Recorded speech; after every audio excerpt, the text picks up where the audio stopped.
Ladies and gentlemen, for the thousands in attendance and for the millions watching at home, DCK Productions proudly brings to you the greatest podcast in the world!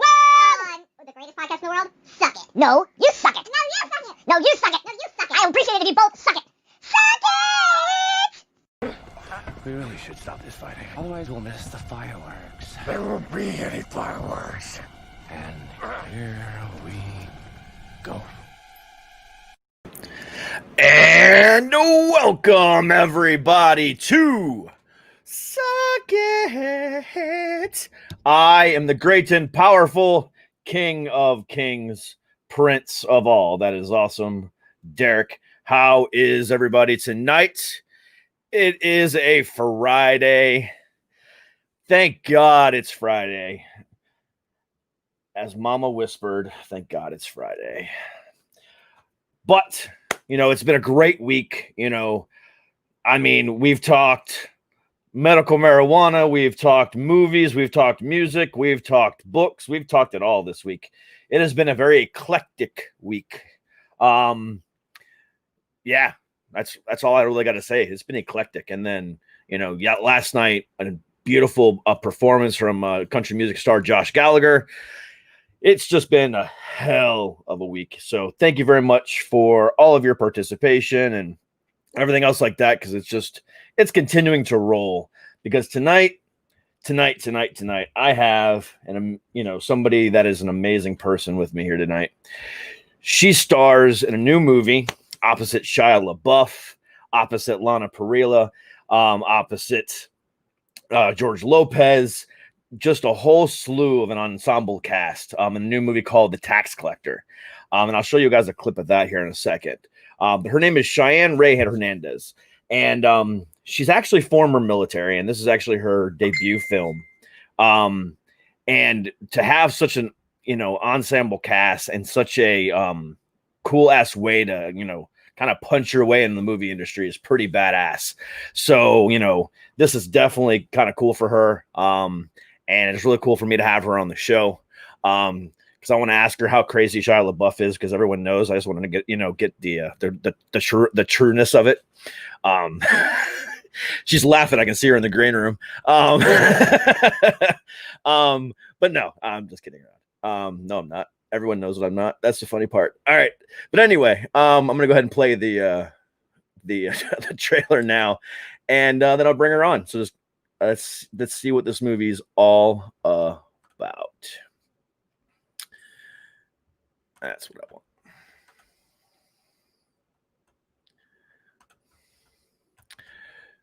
Nope. I messed up. Good job, Derek. I love when I do this. It's Friday. Give me a break.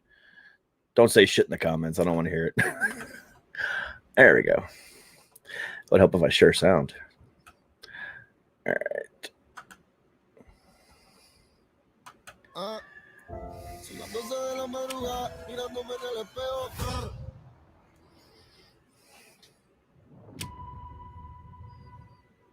You heard of me?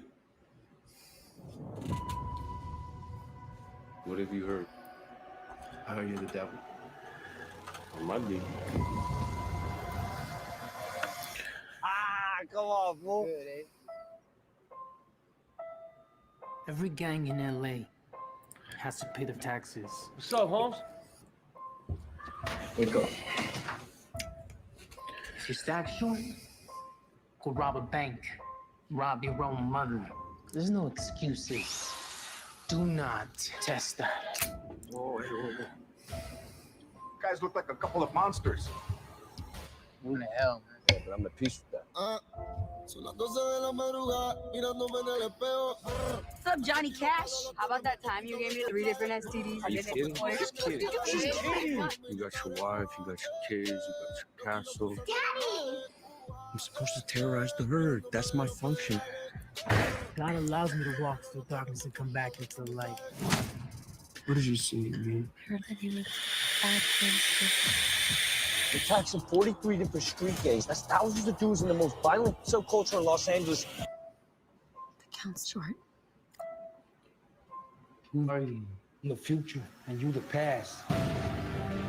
Got your kids. You want to buy them back? You don't think he wants to spill blood? He wants to cut your heart up. Can't run with what's left. I got a 380 on each ankle, 38 in my right, 25 in my left, chopper in the trunk, Glock in my belt. I'm on it.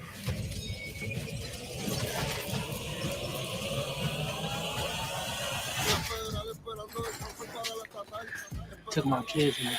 Why would you take wheels from off? You're bad. You ain't that bad, all right?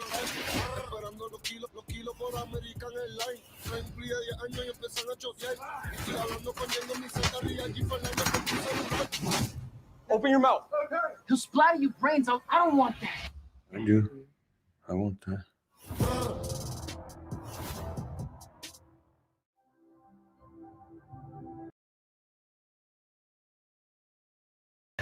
Ladies and gentlemen, from the new movie Tax Collector, please welcome to the show, Cheyenne Rae Hernandez.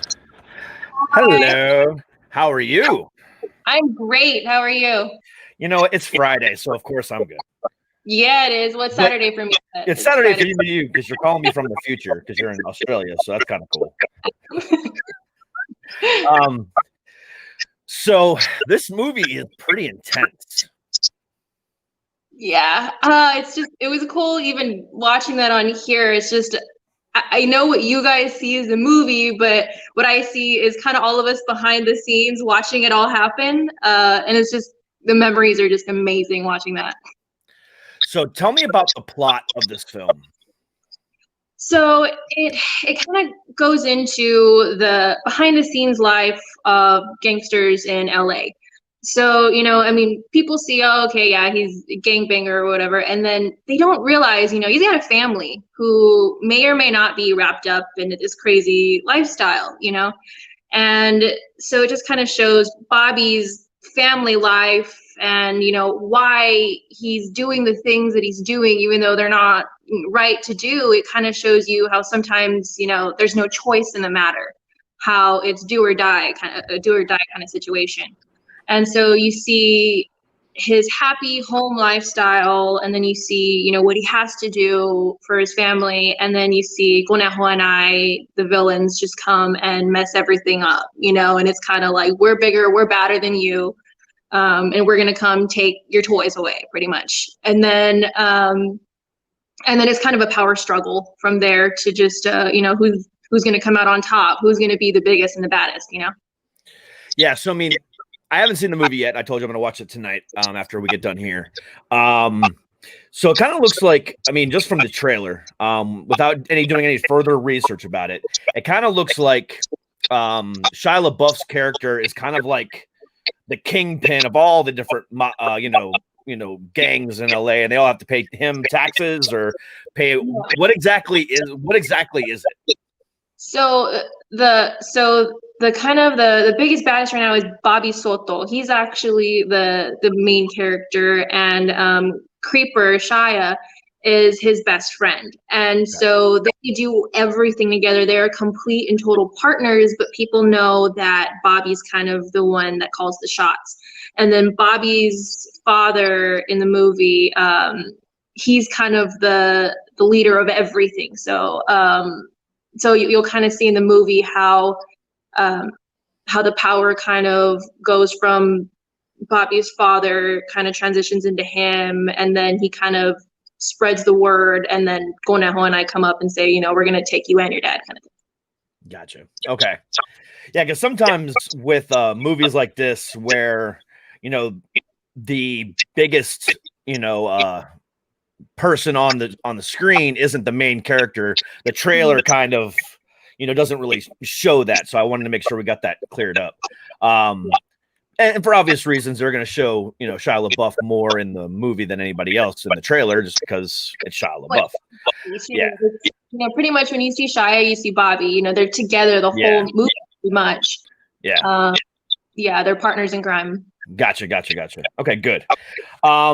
So Bobby Soto, Shia LaBeouf, Lana Parrilla, George Lopez, and then you, the newcomer. I mean, what was that like for you? I mean, but that's like an acting class right there in front of you. Yeah.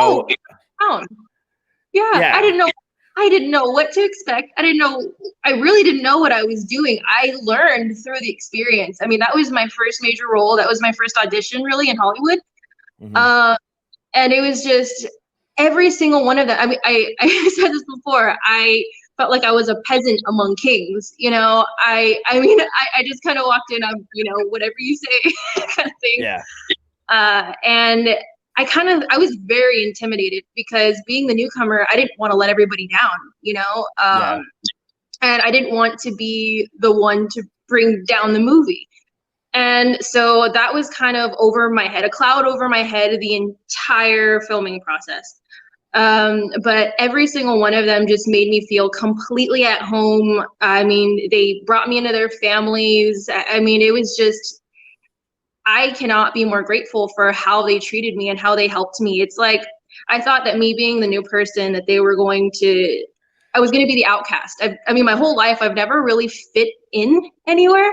Mm-hmm. And so I assumed that this was going to be, you know, just another one of those situations. I'm just not going to fit in. I'm going to be the odd one out. Everyone's better than me. Everyone, they're going to be in their group and I'm going to be a loner over here. That's not what happened at all. I mean, it's like they knew what I was uncomfortable with. They knew what I was nervous about, and they were just there for me, every single one of them. I mean, I have very specific stories for each one as to how they helped shape my acting, how they helped shape who I am today. I'm very blessed for that cast, very blessed. Yeah, I can only imagine. I mean, you know, George Lopez is probably one of the biggest comedians of our generation, you know, and then, you know, Lana Parrilla within the last couple of years just came off one of the biggest television shows of the last decade.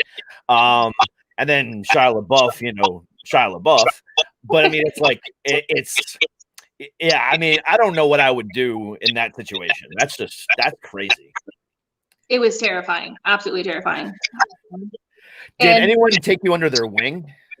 Oh, all of them. They all did. Literally, every single one of them in their own way did. Every single one of them. David Ayer too. I mean, literally all of them. All of them have made me cry at one point or another, just for just because of how amazing they were to me. I mean, it's just they're beautiful people. Yeah, I've heard nothing but good things about them. Yeah, I mean, well, so yeah. Like, to give you an example, Lana Parrilla, she taught me how to walk in heels before I did my scenes. Like, I had the combat boot calluses still from the army. You know, I had minimal experience in heels, and all of a sudden we get on set and I'm supposed to walk from one side of this really long stretch of grass to the other side in, I mean, 5-inch stilettos.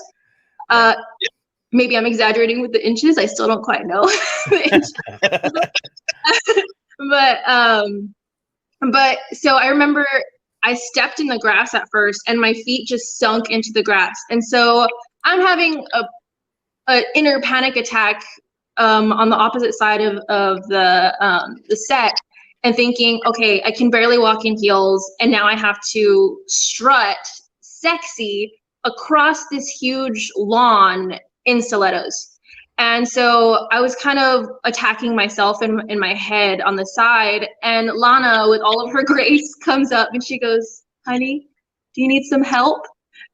And I just kind of nodded, and then so she taught me. She was like, "Okay, toe first." And so here we are strutting across on the side of the set, me learning how to walk in heels. And then after that, she just kind of said, she's like, "Oh, well, from now on," she's like, you're my little sister forever. That's it."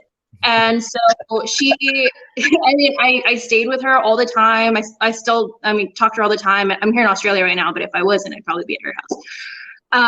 And we'd wake up and then she'd go, without telling me, you know, "You don't know what you're doing with makeup. You don't know how to dress. You don't know what you're doing." She would just kind of go, "Look, this is how I put on mascara. This is how I put on foundation," you know? And so she was just kind of, I never had a big sister, and she really did just big sister me. And I needed it. And she, she has a huge impact on my life to this day. Yeah. I've had a huge, you know, Hollywood crush on her forever.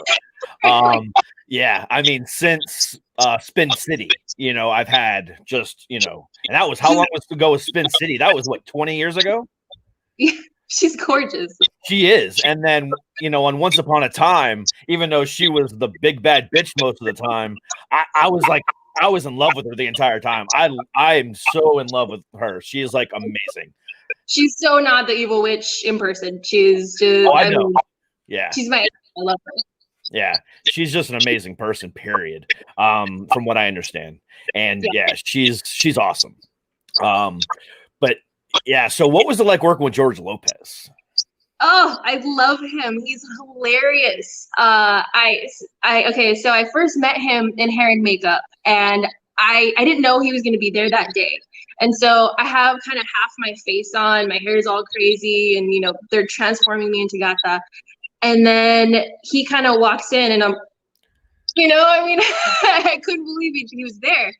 Yeah. And so he sits down and he's like, he introduced himself. He's like, oh, you're playing Gata. And he expressed his love for my character on the script. And then he wanted me to pick out the music that we were going to listen to for hair and makeup. And I said, Motley Crue. And he's like, shut the fuck up. You don't like Motley Crue. And so we started going, we were talking about Whitesnake, Motley Crue, Prince.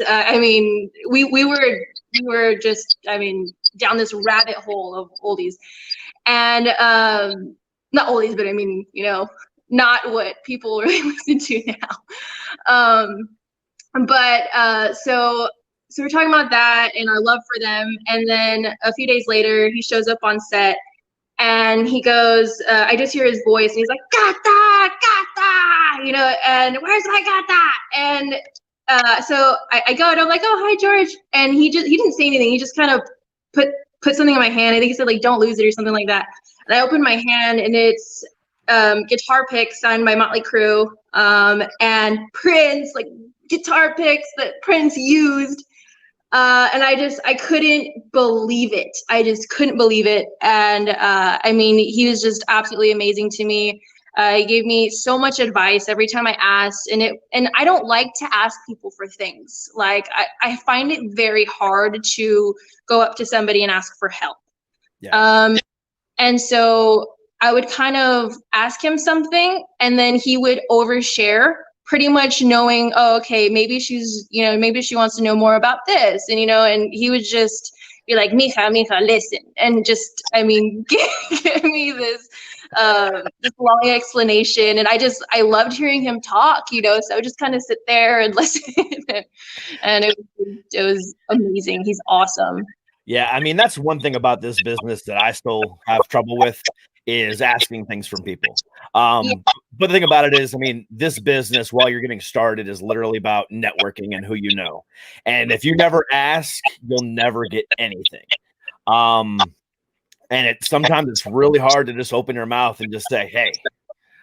And yeah, that's something I'm still trying to get over. But I'm learning that it's essential.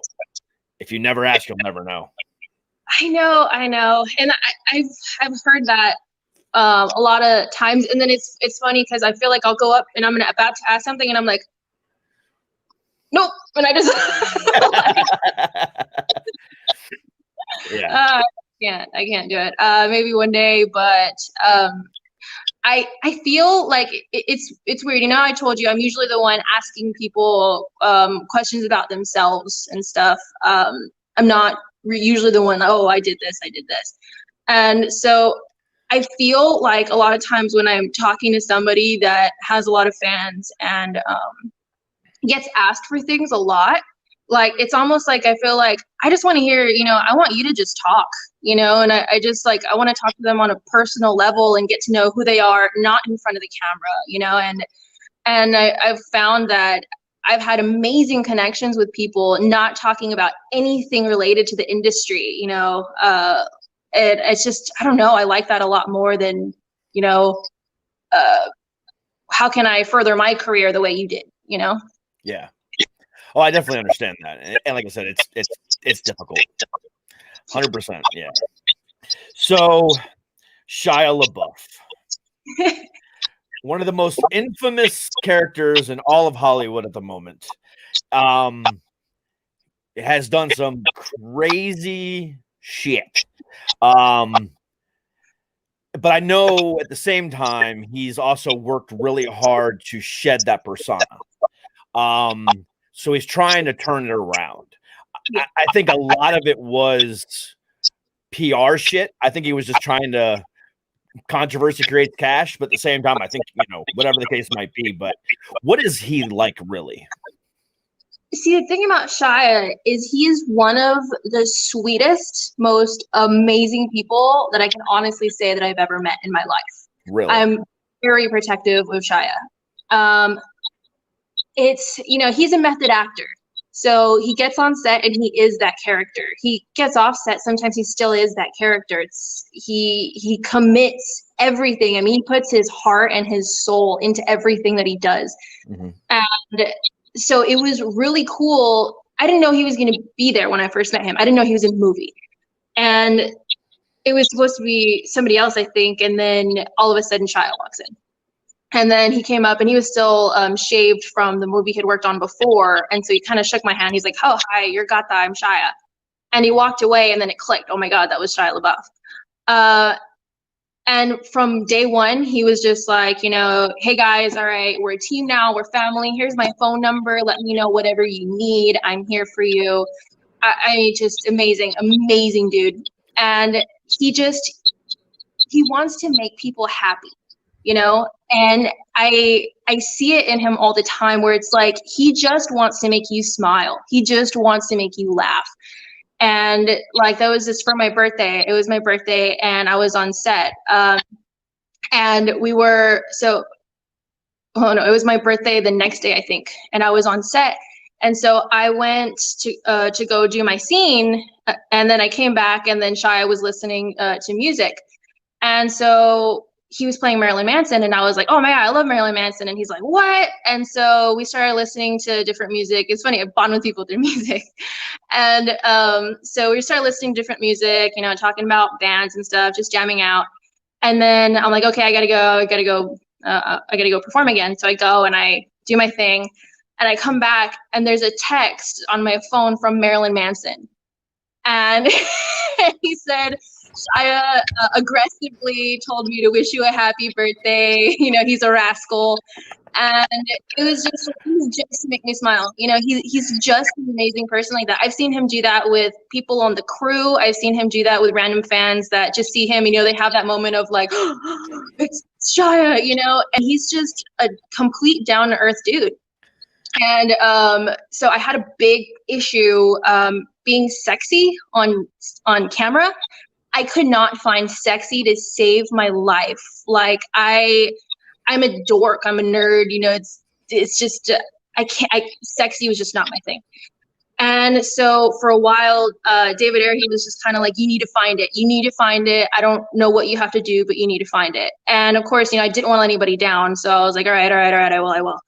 And so Shia was like, all right, we're going to go salsa dancing.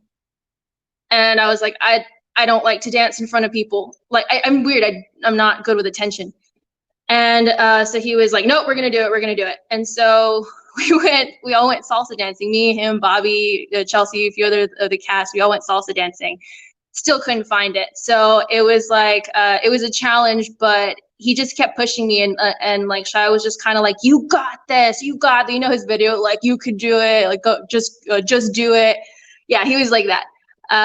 And eventually I found it and I couldn't have without them. And he was a big part of that because he just kept not taking no for an answer, Yeah. And yeah, it was just, I have nothing but amazing things to say about all of the cast, but Shia especially. Yeah, and like I said, I've always known that about him, and that's why I said, when the controversy about him first started, that was what I knew it was. He is a method actor, and like the first time I remember seeing something about it, he flipped out during a press conference panel, but he was still in character. You could tell he was still in character, and then he's just done a bunch of crazy stuff. But at the same time, I think it's all in the name of entertainment, and I think yeah. So I think he gets a bad rep for no real reason. No. Yeah, it's definitely no reason. And I'm still a fan of his. Yeah, I mean, people are looking for the next story, you know, like, oh, how can we spin this? How can we make Shia look like this? Like, and you know, it goes with pretty much anybody that has a platform. You know, people are going to say negative things, and people are going to take things completely out of context and spin it into whatever they want that message to be. Correct. You know, on set, like, I mean, Shia and I got into it on set as our characters, you know, where he was like, yeah, we'll put your money where your mouth is. And I'm like, all right, I'll see you all. And so, I mean, we were in each other's face as our characters. We weren't actually fighting, you know, but, or there's this one scene where he almost got in a fight with one of the stunt guys, you know, and he wound up pistol whipping Conejo by accident in the face. And you see blood, like this is all in real life, you know? Wow. Yeah, it was an intense scene. It's just Shia, you know. It's what working with him is like. I remember that scene when when the stunt guy kind of flipped him onto the table in front of us, and glass went everywhere. He pistol whipped my knee by accident, so I had a huge bruise all across my knee right there. Conejo had that cut, you know, and I just remember my first reaction was to kind of like lean over Shia so that the stunt guy wouldn't actually kick his butt, you know? So I remember I was like, ow, knee, I see Conejo blood. And my first reaction is just cover Shia. And I'm like, it's okay, you know?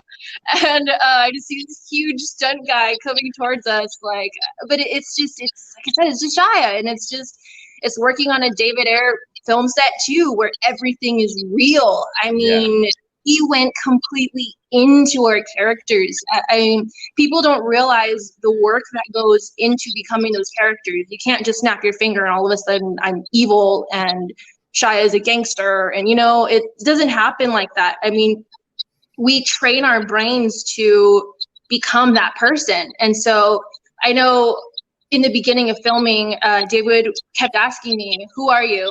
And I would say, Cheyenne. And then he would just kind of be disappointed and walk away. And I didn't get it. I didn't quite get it.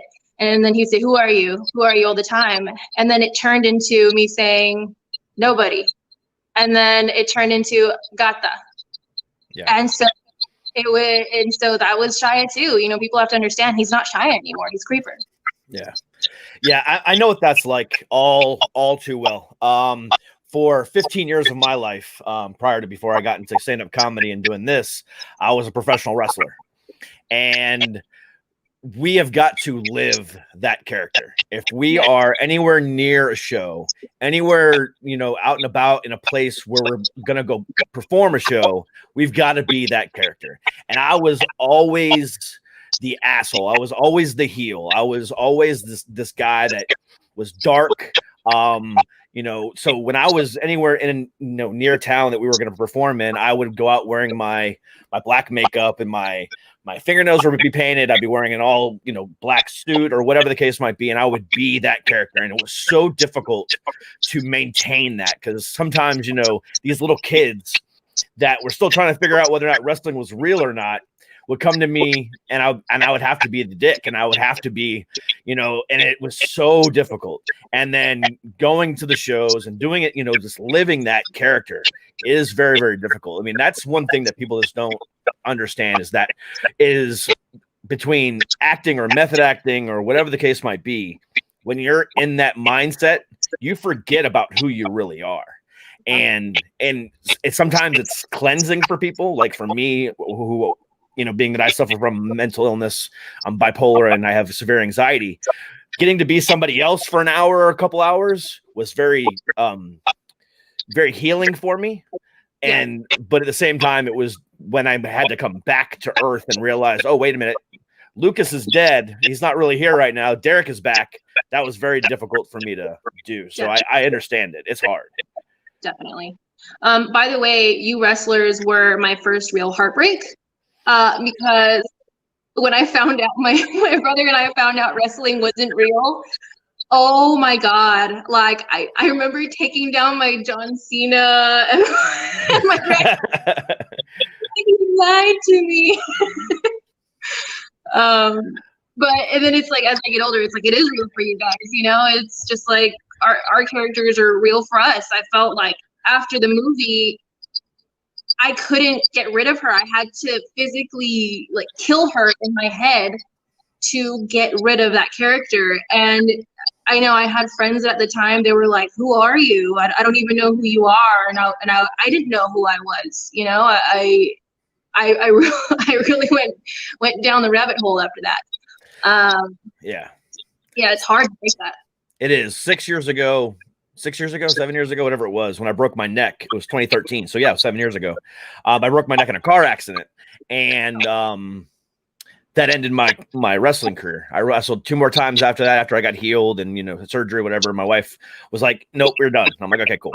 So, but you know, there's still times where that character, that person creeps up. It's like, I miss it, you know. And if I'm getting into like an argument, you know, with a Karen out in the middle of the, you know, the world, or just some assholes decide to be an asshole, it creeps up every once in a while. And it's really, really, really hard to put them at bay. Yeah. So I get it. But that's why I do this now. That's why I do stand-up comedy now. I want to get into doing other things as well, because I know that I have more to offer. So it's like, okay, what can I do with what I know? And it's just all about utilizing that, you know, that skill set. Not only that, but I think that people who have that, and I mean, I use that word darkness because it's like you almost have this like darkness in you where it's like somebody else is trying to come out, you know? And it's like I'm trying to explain it the way it is in my head. But it's like you have to use humor to kind of make that okay, you know? So I can see why you got into comedy. You know, I love comedy for the same reason. My jokes are dark, you know, but it's like it's like it's the way you cope with it, you know. It's kind of like, I know that I have this demon in me. I know that I have these issues, but I'm going to make light of it. I'm going to make a joke about it because, you know, I just have to accept it, kind of thing. Yeah, and that's one of the things that I've done, because, you know, everyone always says when you start a talk show or a podcast, or I don't even know what my show is anymore, it's just fun, that you have to pick a niche. And when I was picking my niche, I was like, I don't want to be one thing. So I took a bunch of different things and I turned it into what it is now. So it's a little bit of mental health, it's a little bit of comedy, it's a little bit of entertainment, and it's a little bit of realness. And I combine that into one show, unlike anything else on out there. So it's like, I get that. And it's, you know, it's all about trying the things that you know you're good at in ways that haven't been done before, whether it's acting, whether it's in business, or whatever the case might be. And turning that darkness into a humor is big on me. I mean, when I'm having bad days and my meds aren't working and I'm having a down bipolar day, I make it the darkest, craziest jokes. And to me, it's funny as hell. But to my wife, to my best friend, or even my daughter, she'll like my daughter gets it. She'll jump in and she'll join in on it to piss off my wife. But it's the way I cope, and it's some people just don't get it. No, they don't. I'm so bad, man, that if I can make David Ayer say "dang," you know, it's bad, because he's like that too. He makes crazy jokes too. But sometimes when I would say something, he's like, "Yeah." Yeah, but it's I don't know. It's what you got to do, and I don't know. I don't feel like there's one way to battle mental health illnesses. You know, I feel like people need to find what works for you, you know, how, because I mean, I suffer from crazy anxiety, PTSD, you know, I'm pretty messed up, but mine is humor, you know, mine is humor and fighting, MMA. I mean, my dojo is my haven, you know, and so it's just, everyone needs to find their thing. Yeah. I actually fought MMA as well while I was wrestling. So I'm there with you. I'm actually a purple belt in BJJ, and then I'm a black belt in Taekwondo and a black belt in Kempo. Nice.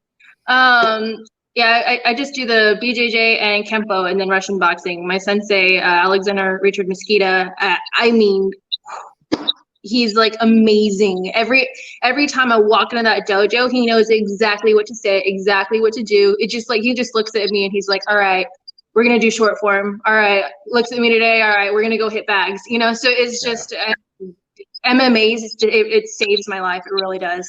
It does for me too. I mean, it did for me. I re-broke my neck a year and a half ago, and I'm still healing from that. I'm not allowed to do anything contact-wise until January, so it'll be 2 years. So I'm waiting for that to happen. So I'll be happy with that. Doing it. I shouldn't be doing MMA because I can't feel this hand because of the military. So it's like it's constant pain, but it's that mind over matter thing where it's like you just have to, like I really just push through, and then sometimes I come home and my boyfriend's like, why do you do this to yourself? Because I can't move, and I'm like in the fetal position crying. But it's part of, it's just like it's in my blood now. I wouldn't do it professionally. You know, I used to want to, but my grandma was like, mijita, one day your face is gonna pay for you, so I don't want you to mess it up. So I never pursued that. Yeah, I get that. Yeah, like I said, I'm trying to do other things. I want to get into stunt work. I've had a lot of different, talk to people, and I want to get into stunt work. And my wife's like, whatever, just don't die, just whatever. It's fine. My friend Joe, he was working with me a little bit with stunts because I did my own stunts for tax collector.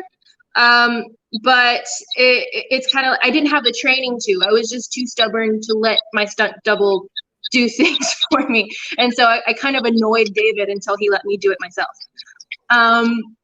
But then afterwards, I was like, you know what? I want to be that girl. I want to be that girl that's in the action movies doing her own stunts. You know, if I have to jump off of a vehicle, I want to be the one to do it. If I have to fall off of something really high, I want to do it. And so one of the stunt guys on set, Joe Ordaz, I went up to him, and he was just the biggest, nicest guy there, you know? And I just kind of went up and I was like, please, I really want to be in stunts.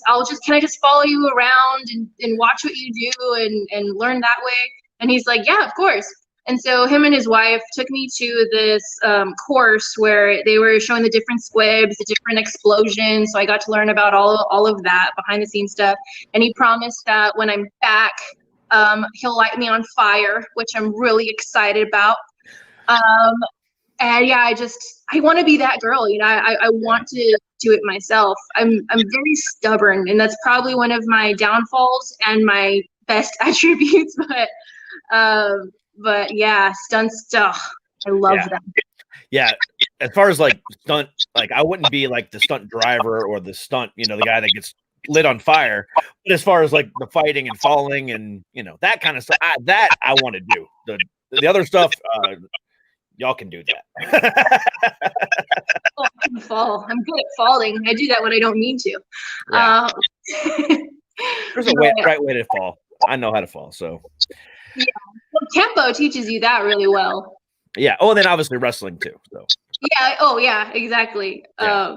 Just quit breaking your neck. It was a car accident and a faulty surgery job that broke my neck the second time.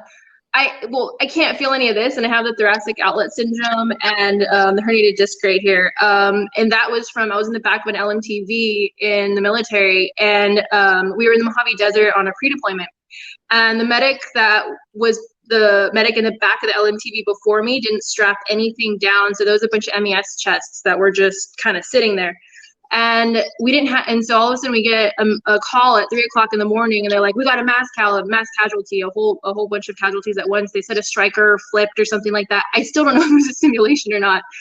And so they're like, "We need to go." And so the medic that was supposed to be in the back of the LMTV wasn't there. So they're like, "Hernandez, get in there." So I get in, and then we start going. And the Mojave Desert's all bumps and everything.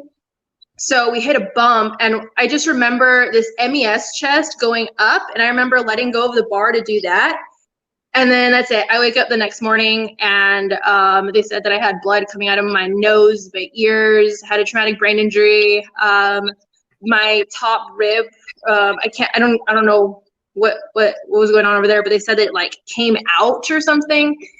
And I just kind of, after that, they said that I cussed out First Sergeant, that he was trying to get me to go back to the A station, and I called him a couple of names and said Charlie Mike. I don't remember this, and I had to apologize to First Sergeant later, and he was like, oh, it was okay. It was like a little hamster was yelling at me.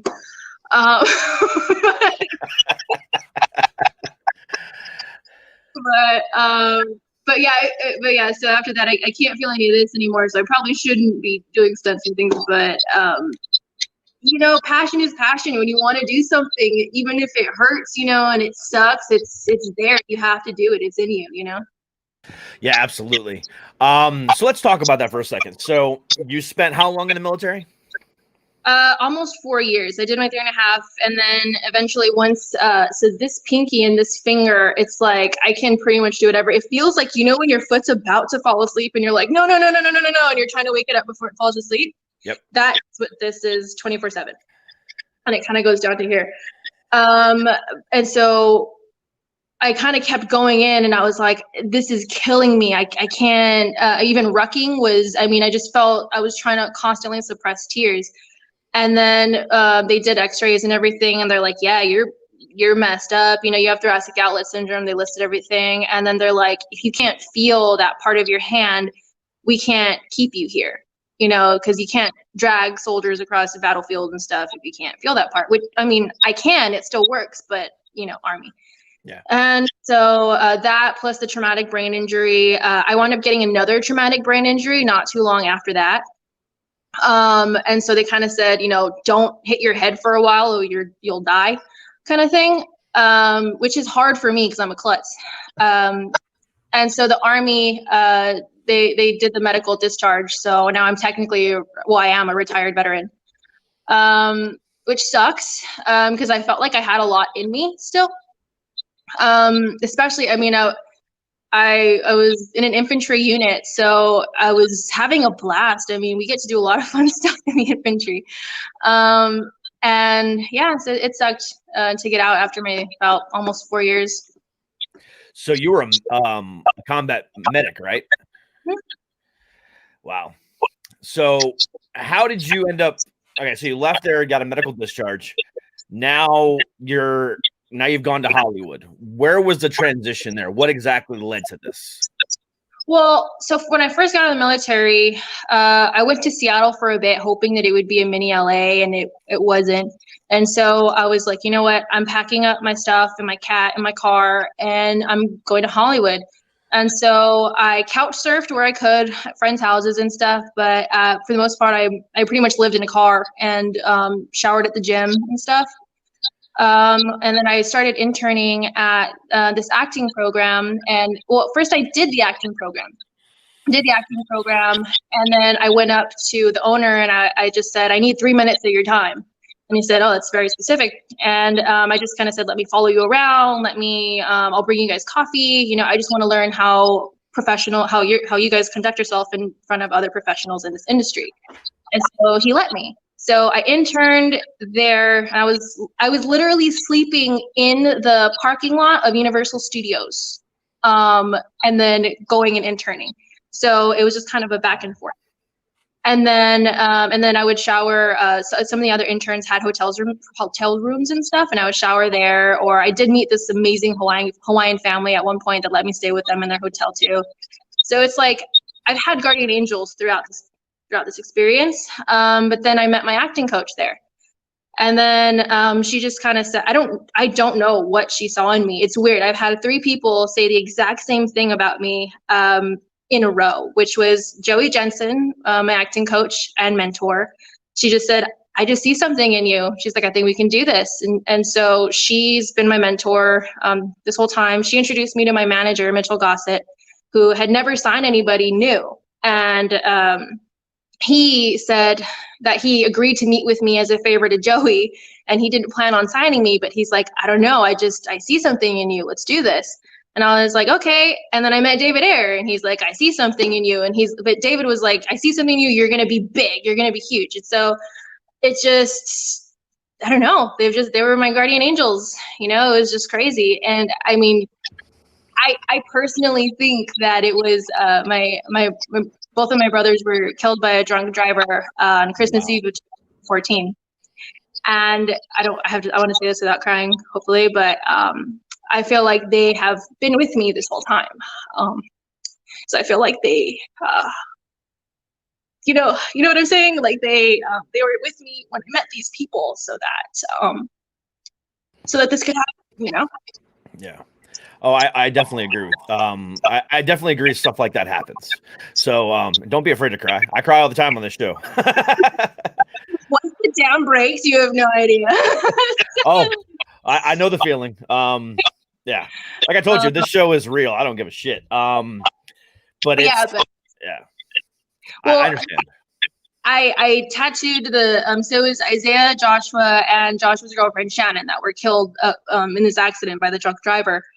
And after it happened, I tattooed the 3 doves on my ankle, and I said, and I put my hand on Isaiah's casket because he wanted to act really bad too. He was 2 weeks away from leaving to the military to come get stationed with me when he was killed. And so I kind of put my hand on his casket and I said I was going to do it for both of us. And so every time something happens, it's like, I'm like, Isaiah, we did it. Look what we're doing, Isaiah. Like, I feel like he's with me, and I feel like everything happened because he's been there and he's been my guardian angel this whole time, Like this crap only happens through divine intervention. What's happened to me? Like, these people wouldn't have looked twice at me unless something up there was going on, I believe that as well, but at the same time, I believe that I don't know what it is, but I see what you're talking about as far as what David saw and what your manager saw and so on and so forth. There's something about you. It's something in your eyes. I'm looking at you now just going, fuck, what, just damn. I mean, your smile lights up my screen. You're real, you're genuine, and you're just a sweet person overall. So I see what they're talking about, and I think it's more than divine intervention. I think, girl, you just have it. And thank you. I appreciate that. Yeah, no problem. I mean, it's true. I mean, you have something, and I cannot wait to turn on the movie tonight and see what you deliver on screen. I'm terrified. I'm terrified to watch myself. I don't even like seeing videos of me doing anything. So this movie is it scares me to watch that. I know that I had read somewhere that Heath Ledger didn't like to see himself on camera either. I totally get him. I look at myself right now on here and I don't it's weird. But thank you for that. I would, but like I said, I wouldn't be here doing the things that I'm doing without my brother. I feel like he pushes me even after death, And that's truly awesome. I can't say enough about that. There's something there, and if that's how you feel about it, then that's what it is. I mean, there's no way around it. And I believe that stuff happens. And it happens for a reason, and it's happening to you for the best of reasons. Yeah. So, I mean, my brother was very vain too. He liked to look at himself. So I feel like when I bring him up and stuff, that he's like, "Yep, that's me." He's standing next to me. So it's like he's here with me. It's weird, but it's what helps me keep going. We talked about whatever helps people with get through their darkness, and it's like that's mine. As the real stuff goes, people have asked me, what my advice is for people who want to get into this industry and stuff. And I always say, just be yourself. Like, people kept trying to change me. And even now, I have people like, don't cuss on camera, don't do this, don't be too much of yourself. And I'm like, I don't want to be one way in an interview and then somebody hear me drop the F-bomb or do something crazy later and go, wait. I thought she was this person, this is me. I'm weird, I'm crazy, I'm kind of crass, you know. I my this industry is to continue to be myself, and if people don't like it, it's fine. I respect that, but I have to be true to myself. Yeah, absolutely. I mean, because if you're, like I said, if you're one way on my show and then you go on another show and you're completely different, people are just going to think you're fake. Yeah, I mean, and that's why I am the way I am. I don't want the way I am on this show is the exact same way I am in real life, and because I don't want anything differently. If you're gonna, fly me out for a meeting for a sponsorship, or you're gonna want to meet up with me for possibility of working together on something else, I don't want you to think one thing about me on the show and then completely get a different Derek when you meet me. Exactly. Yeah, I 100% feel that way. And so I'm kind of sticking to my guns on this one. I feel like it's my intuition tells me just be you. I've tried being someone else before. I was very unhappy, being a female in an infantry unit. It was hard. It was really hard. And I heard so many rumors about myself. I completely shut down. I didn't talk to people for a long time. If people asked me, I would just say, like, oh yeah, it's not my thing. I don't like going out. I don't like doing anything. And then I would be in my barracks all weekend, and then I would go to work on Monday and hear, oh my God, I heard you did this and this and this and this weekend. And I'm like, man, I wish I was half as cool as Rumor Me. She's a real go-getter.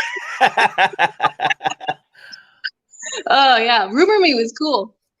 But it's like that whole time, I didn't really have too many friends. Like I had a couple of good friends, and then to the rest of the people, I started the rumor that I was the bitchy medic. Like I started that myself because I heard all of the different options of what I was going to be known as, and I decided that to be the asshole was probably my best bet, and so I pretended to be that, like I was just completely shut down from who I was. And I don't want to do that again, and then after the tax collector, I was trying so hard to get rid of Gatha, my character. Oh my God, I was killing myself to get rid of her. So I became this insane, positive, happy all the time person. Just like, I don't know, what's that? Was that Stepford Wives type person? Yeah. And I hated it. I hated my life. And then I thought, okay, I'll be positive on Instagram and I'll just force all of the positivity. And then I got a lot of messages from moms that were saying, thank you. You helped my daughter. She's getting bullied in high school, but now she's getting better because of your messages.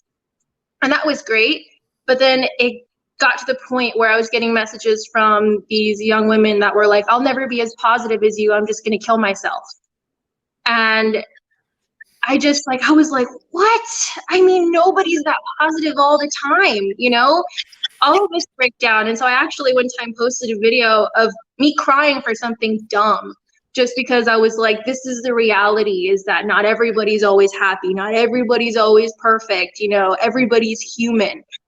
And it's just like that woke me up. That woke me up where I'm like, nope, I just have to be me. I just, I need to stay true to myself. That's the only way I'm going to be happy. I'm not responsible for making the rest of the world happy. I have one life too, and I'm going to live the hell out of it, Yeah. As me. Yeah, I mean, we're all responsible for our own happiness. I mean, nobody's going to make us happy. Not one person, not 10 people, not 100 people. We're responsible for our own happiness, and I learned that a long time ago. And I'm the same way. Whenever I have a breakdown, especially if I have one on air, like I had one about a couple weeks ago, I literally went in and I took the clip out and I posted it online. And the reaction I got was either, oh, you're just looking for attention, or, oh, woe is me type bullshit. And it's like, no, that's not what this is about. It's letting you know that this type of shit exists and it's real. I could care less how you feel about the way I'm doing it.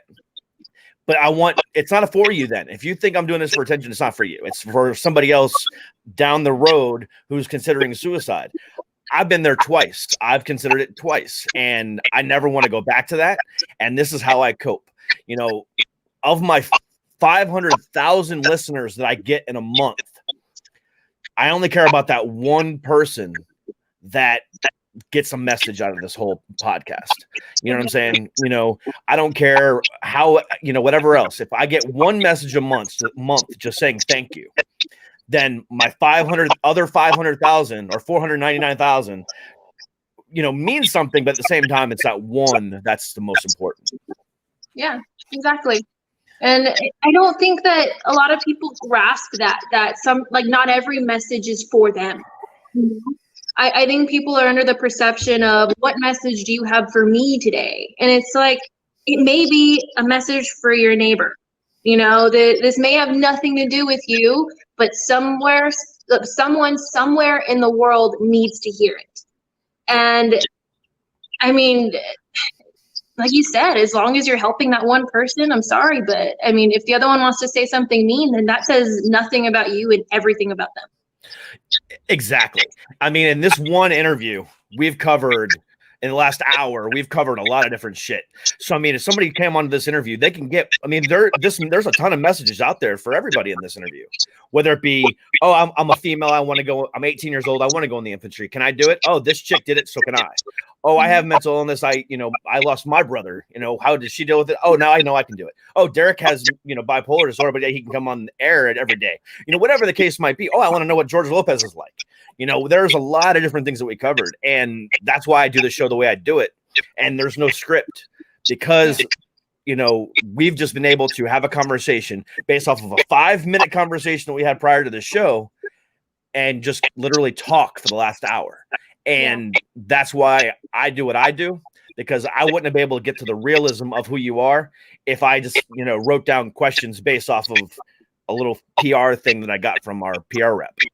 Yeah, exactly. And then it's almost like a lot of interviews, I feel like they're asking the question and then they are they're not listening to understand, they're listening to respond, And I feel like what you're doing with these podcasts, it's like we're just bouncing off of each other right now, Like I'm understanding a lot more about you and your life struggles, just as much as you're learning about mine too, I like this type of interview. Yeah, and that's how I like it. Yeah. Yeah, I had to be on the news, and I kind of freaked out. I didn't know. I'm a lot more comfortable right now. Yeah, and when people come on to my show, I always let them know this is a conversation. This is not an interview. And I feel it's a lot more comfortable that way, like you said. Yeah. So, but let me tell you what, you are nothing but a treat. I was so happy to talk to you tonight. You are completely the opposite of everything I expected, because I literally didn't expect anything. I didn't know what to expect. And you, though. What was that? That's the way to live life, though. I expect nothing, and I'm always pleasantly surprised with everything. Yeah, I would have been pleasantly surprised if you were boring as hell too. So either way, I had the opposite reaction of how I thought, because I never know what to expect. But you blew me away. You, young lady, are gonna have an amazing career. Thank you so much. And when you blow up, don't forget about the little people. Definitely. I feel like my heart's, even if something does happen, in Hollywood, I feel like my heart's always down on the earth. Like I'm scared of interviews. I'm awkward. So I feel like my comfort zone is just kind of like, with people that I'm comfortable with. Yeah. Well, your next big movie or hell, just, whenever you want to chat again, just let Holly know and I'll bring you back on, because I've had a great conversation. I feel we could talk for hours just about life and everything else in between. I mean, we've covered so much in the last hour. I don't even think we got to half of it. But you're awesome. Absolutely. So everybody go watch Cheyenne and the Tax Collector. It's available on Vudu, on Amazon, on Apple, TV, YouTube, everywhere, on video on demand. Please go watch that movie. The trailer looks great. I'm going to go watch it here after I get done with the show. And please be sure to do the same at home today as well. It's available everywhere today. See, I feel even more privileged that I get you on the day of the release. That makes, or it's not it's the day after it released for you, but it's the day it released for me. Yeah, I need to watch this movie now. But yeah, thank you so much for having me. You're awesome. This show is awesome, and I can't wait to see you again on here. Absolutely. I'll definitely bring you back. Thank you very much, Cheyenne. Thank you. Have a good one. You too now. Bye-bye. Bye. Wow. What a cool chick. I love it when I have good interviews like that. Makes me happy. Lets me know that I'm doing right in the world. All right, cool. All right, so I'm going to take a quick commercial break, and when I come back, what was I going to talk about? So the new season of Boys is getting ready to come out September 4th. I have the trailer for that. I'm going to cover with you about a couple things I noticed on the trailer. And then Taco Bell is doing something weird, and we're going to talk about that. And then I'll wrap up the show. I didn't do a crazy Karen of the week because all of them pissed me off this week. None of them made me laugh. So I'm not going to do that this week. I know I normally do that on Fridays, but I am not going to do a crazy Karen or a crazy Kevin or a crazy Kyle, whatever. Because none of them sparked my interest this week. They were just all pissing me off. So we'll run a quick commercial break, and I'll be right back. Guys, ever wonder how I get this manly beard looking so good? It's all because of Viking Revolution. And at Viking Revolution, not only can you get some great beard balms, but you can also get some great beard oils, as well as some awesome quick shower pads, which helps prevent you stanking up after the gym. Also, these great wet wipes, which help prevent, stanky after going doo-doo. And also some pomades and some other great products, all at Viking Revolution. So do yourself a favor, go to dcproductions.com/sponsors, click on the banner, and get yourself some of these great products. Viking Revolution. Join the revolution. Oh, my bad. All right, so Amazon a couple days ago released the final trailer for The Boys Season 2, which comes out in a little bit less than a month. And it looks freaking better than Season 1. If you have not seen The Boys or have not heard about The Boys, let me tell you what it is. It is it's a comic book TV show. It is based off of a graphic comic book series. Very graphic. When I say graphic, I don't mean like graphic. I mean graphic.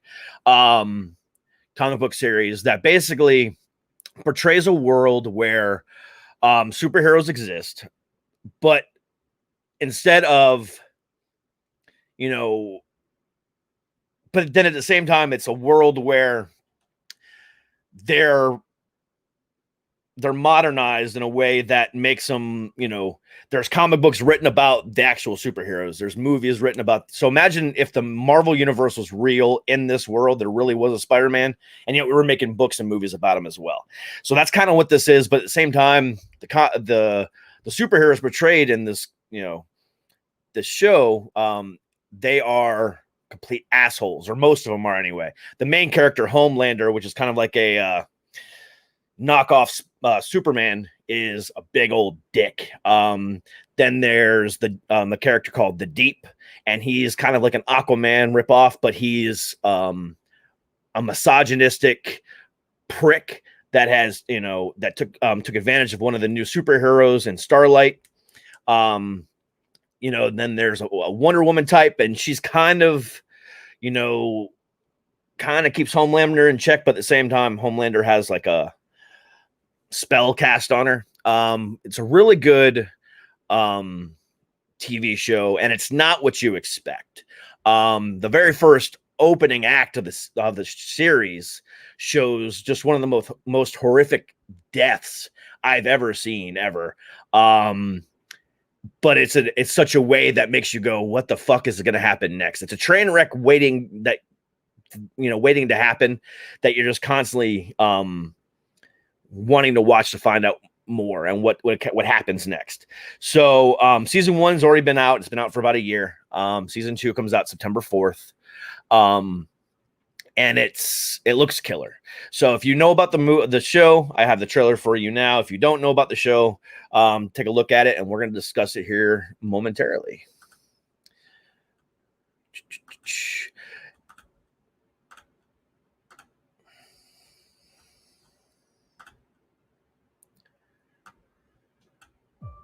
Gotcha. All right, so that was the final trailer for The Boys, which premieres September 4th on Amazon Prime Video. Like I said, it's pretty fucking graphic. So for those of you who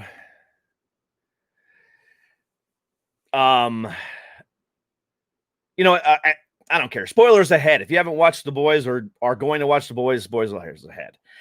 If you don't want to care or really just want to listen to me talk, then stay on. So, as everyone knows, that if you've seen the first season of The Boys, one of the things about it was that they found out that the main company Vought, which is kind of houses the Seven and stuff like that, kind of created their own line of villains. And in some which way, shape, or form, and as you saw in the trailer, there was a terrorist type, villain in there that kind of blew something up, but he walked away just fine because that's his power. He can blow things up with himself. So that's kind of where they're going with this one. It looks like, but at the same time, they've changed a bunch of shit too. So one of the new superheroes is that female that you guys saw, and her name is Stormfront. And Stormfront is actually in the comic book. He's actually a dude. So I'm kind of curious to see what happens with that. I'm not going to go into specifics on what I know about Stormfront, because it'll ruin it if they kind of go that way. So I'm going to kind of leave it alone. If you've read the comic books, you know what I'm talking about. If you haven't, then I'm just going to leave it alone. But it looks like it's going to be a pretty fucking good season, and I'm really, really stoked for it. This is definitely one of those TV shows that even if you're not a comic book fan, you can actually watch, just because of how cool it is. I mean, it's unlike anything else on television, period. Amazon did a great job with it. They're staying true to the comic book, which is very, very, very violent, very graphic, and there's a lot of sexual stuff that happens in that comic book. And from what I understand, there's a certain comic book that's going to be portrayed on this season that will shock a lot of people. Just put it that way. So definitely September 4th, check out on Amazon Prime Video, The Boys season 2. And if you haven't seen season 1 yet, go check out season 1. I mean, just me telling you that little bit about the superhero villains that the same company, doesn't really tell you anything, because you don't even know who Vought is. So go see it and you'll understand it. And it's really good. Probably one of the best shows on Amazon Prime Video. If you don't watch it, watch Amazon Prime Video. You need to be watching it because there's a lot more good stuff on there. But The Boys is definitely the best one. All right. So moving on. Taco fucking Bell. So I guess Taco Bell is getting ready to do one of the biggest overhaul menus ever. And they're going to be removing a bunch of stuff. So for those of you who are late night, 1 o'clock in the morning, because I'm drunk or stoned, Taco Bell visitors, as of August 13th, you will no longer be able to get the grilled steak soft taco, the 7-layer burrito, the quesarito, the nacho supreme, the beefy Fritos burrito, the spicy tostada, the triple layer nachos, the spicy potato soft taco, cheesy fiesta potatoes, the loaded grillers, or just the plain chips and dip. All those are going away on August 13th. The one thing that pisses me off is the quesarito, because that fucking thing is fucking delicious. I mean, it's a fucking quesadilla and rice and steak and spicy cheese. It's fucking delicious. But the nacho supreme is going away. They're basically just doing according to Forbes, this is where I'm getting this information from. Taco Bell Vice President of Product Development, Heather Modershaw, calls the menu reduction the first phase of a structure of a menu evolution that will see more culinary innovations come to the restaurant in the coming months, especially as it navigates an ongoing pandemic. So let me tell you what I just read in my own head. Y'all ever see Demolition Man? In Demolition Man, it takes place like in the future, Sylvester Stallone, Wesley Snipes. And I guess at some point, you know, in the future, Taco Bell takes over the world and every restaurant is Taco Bell. They're just different like levels and degrees. So there's even a fancy, you know, Ruth's Chris type Taco Bell. And that's what I see happening here. Not really, but it's just a joke, but you know what I'm saying? I mean, they're trying something different. What exactly that's going to be? It's he's like she said, a menu evolution, air quotes. I don't know exactly what that fucking means, but it apparently means something cool. But I guess we'll see how that all works out. Yeah, but you know, they're removing a bunch of shit in about 6 days. So go get it while you can. Go get fat and happy, go get stoned or drunk. Just don't drink and drive. Take a fucking Uber, you know, drink and then take an Uber to Taco Bell. They'll take you to Taco Bell. They're good with that. But yeah, the fucking quesarito, the Nacho Supreme going away. The other stuff that didn't seem like too big of a deal to me, or at least to me anyway. But another thing that surprised me is that 7-layer burrito. I don't like it, but you know, it's one of the more popular items.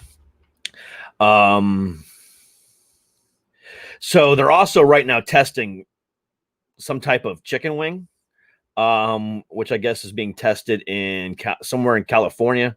So I guess they're going to try that. Yeah, it should be interesting to see what Taco Bell does. You know, it's gonna be interesting to see what all these restaurants do. Because now it's time to, again, we're in the middle of a reset. We're in the middle of something that's never happened in our lifetime before. And probably will never happen. Well, maybe, hopefully never happen again in our lifetime. But this is an opportunity to reset and, you know, refigure, you know, and Taco Bell's doing that, which is part of the Yum Brand Corporation, which is Pizza Hut, Taco Bell, KFC, and Long John Silver's.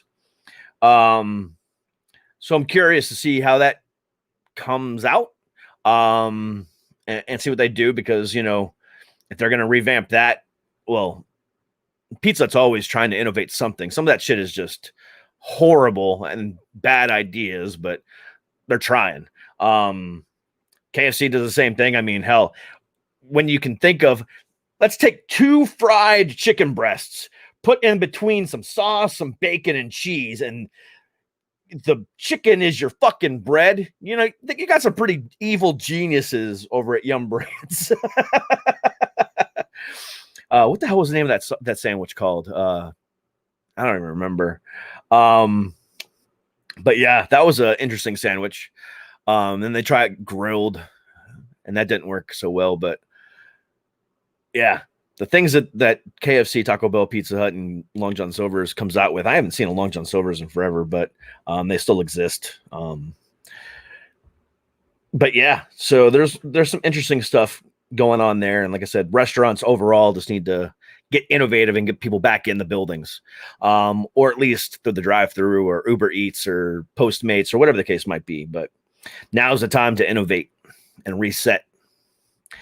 Last thing I'm going to talk to you about real quick here is this. So Wednesday, President Cheeto Troll signed an executive order effectively banning TikTok in the United States if it's not sold within 45 days to a American company. So I kind of see where he's going with that. I don't agree with it, but I see where he's doing with that. He's trying to bring more jobs to the country, blah, blah, blah, blah, blah. It's all a political thing. You know, we all know how that is. But it's funny that the day after that happens, TikTok introduced a new thing today. So it's now an app for Fire TV. And it's basically it's a television channel that airs, the most popular TikToks of the day and some longer form ones from their more popular, content creators. But, you can't choose content. You can't sign in. You can't, like videos. You can't do anything. All you do is basically just turn it on and watch it. So it seems kind of dumb on my part. Like, so I don't even get this. I'm not a big TikTok person anyway. Like I said before, I only go on there and watch cosplayers because I think cosplayers are cool, but at the same time, the cosplayers are coming over to Instagram, so that's fine by me anyway. But one of the cool things about social, media is that you pretty much have control of what you view and what you see and what you like and what you watch. But this kind of takes all that away. So it's just basically whatever TikTok wants to put out and you just watch it. Sounds stupid. I'm not going to put it on my Fire TV. But if you want to, it's available. It's got a weird name. It's like not just TikTok or something like that. I don't have anything pulled up about it because I really couldn't care less. It's just an entertainment thing that I figured some people might want to hear about. But yeah, so it's like I said, it's just one of those things that just doesn't make any sense to me. And if you want to download it, it's available on Fire TV. If you're that much of a TikToker, you'll enjoy the programming. But otherwise, if you're not, I don't see a point for it. It's going to be sold anyway, or shut down. And it doesn't really matter to me. I enjoy Instagram more. I've always enjoyed Instagram more, and I will continue to enjoy Instagram more, even though Mark Zuckerberg's a dick. And I just said that on Facebook Live and YouTube and Twitter and wherever else I'm broadcasting right now. I don't even know.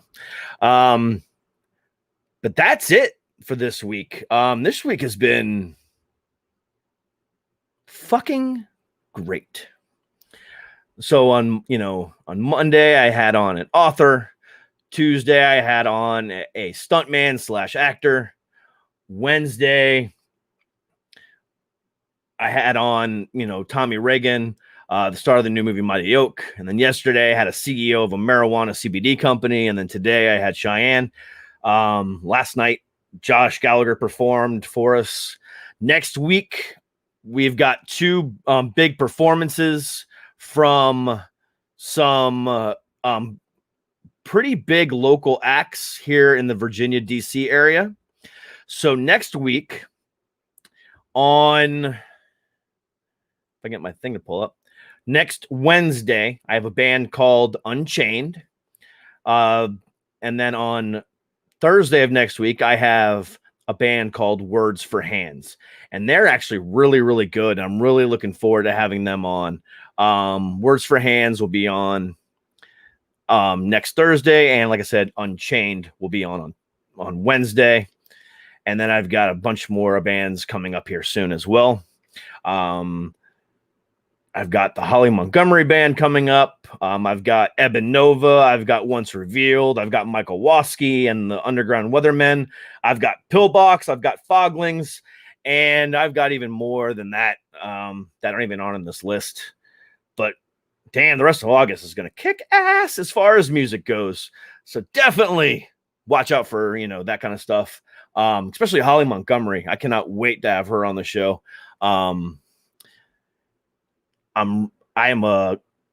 best friend is very close with her. So, I'm excited about that. I've seen her perform live many times and she's badass. I cannot wait to get her on the show for you guys. And then I'm still working on trying to get, the band that opens me up every day, Flying Jacob, nailed down. They just had a COVID scare. And then I'm also still working on getting, the band, Impulses rescheduled from their COVID scare as well. So, bunch still coming up the rest of the month. Tuesday, world famous UFC ring girl, Ariana, excuse me, can't talk today. Ariana Celeste will be on the show. She's founded her new company and she's pregnant right now. So we'll talk about that. We'll talk about the UFC as well. So I'm excited about that. Ariana Celeste will be on Tuesday. And I got a bunch more planned for you next week. But like I said, Wednesday and Thursday next week, I have two great bands in Unchained. And I don't remember what the other one was. Words for Hands. So definitely come back next week. I'll announce the rest of the guests over the weekend. But like I said, Ariana Celeste on Tuesday. And the rest of the week is being booked as we speak. But nothing is confirmed as of this moment. That's what usually happens. Everything gets confirmed like on Sunday. But guys, it has been a great week. Lots of cool stuff to happen. Lots of cool stuff that's coming. Some stuff I can't really talk about. But there's some big stuff coming. We got a bunch more giveaways coming up soon. And yeah, I mean, guys, I appreciate you guys. That's all I got to say. I will be back Monday at noon with Kat for the mental health hour, and then 8 o'clock for Suck It. Monday is always a jam-packed day with 2 different shows, and then we'll go from there. But until then, have a great weekend. I have nothing but love, peace, and health for you guys. And until Monday, y'all stay healthy. Peace.